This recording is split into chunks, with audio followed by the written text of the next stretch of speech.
All right, let's talk about something we've all experienced. You get an apology from someone, but it just doesn't land right. It has the words, I'm sorry, but it's so wrapped up in excuses that you're left feeling even more confused or maybe even a little worse. Well, today we're going to break down exactly why that happens. We're going to get into what really separates a true, meaningful apology from just a defensive explanation. And this is really the million-dollar question, isn't it? It gets right to the heart of so many arguments and hurt feelings. When someone says they're sorry, but then immediately launches into this whole long story about why they did what they did, what are you supposed to do with that? Is that even an apology anymore? I mean, do any of these sound familiar? Yeah, I thought so. We see it all the time. Maybe a public figure or a leader says something, gets called out, and then these are the kinds of lines we hear. See, on the surface, it kind of looks like an apology, but it feels more like they're just trying to get out of it, right? It puts all the focus back on them, their intentions, their feelings, their bad week. So let's really get into it. Let's dissect this thing we're going to call the explaining apology and figure out why it just fails time and time again to actually make things right.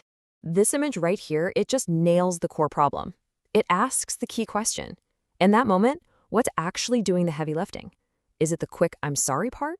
Or is it the long, detailed explanation that follows, the one that kind of sounds like an excuse? Figuring that out is absolutely critical.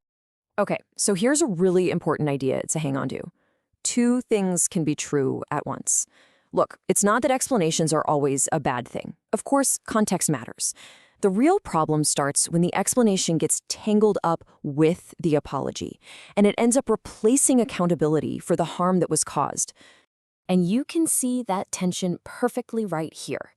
On one side, yes, of course, things like stress or pressure or just having a bad day, they can totally help explain why someone did something. But, and this is the big but, you look at the other side and you see the danger.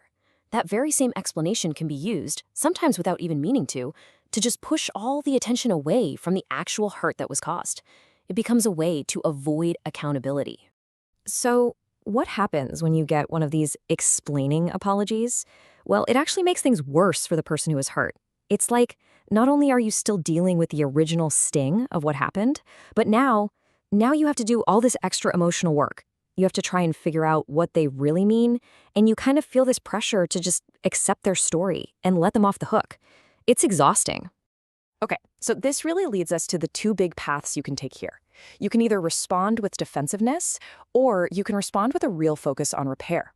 Let's see what that looks like. Just look at this breakdown. It's so clear. Over on the left, you've got defensiveness. And what's its main job?